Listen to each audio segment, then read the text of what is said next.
So it's Tuesday, March 8th, and I just got back from the FedEx hub in Bellingham. And I'm going to open these up and make sure that everybody's still alive and doing okay.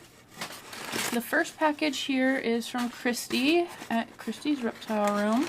It's a leopard and Kalahari kid.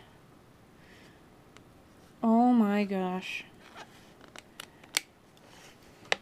Let's see here. If I can get it open. Hi, little girl. Hello. Hi. She is even prettier than the pictures.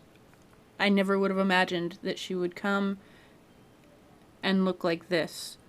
Look at all of that pattern. And she's healthy and active right out of the box. Fired up, nice and bright. Let's see how much you weigh, little girl. 22.8 grams. That is awesome. So she will be living it up here this year, and hopefully next year she'll be ready to breed. And we'll get some awesome babies. Thank you very much, Christy. I love her.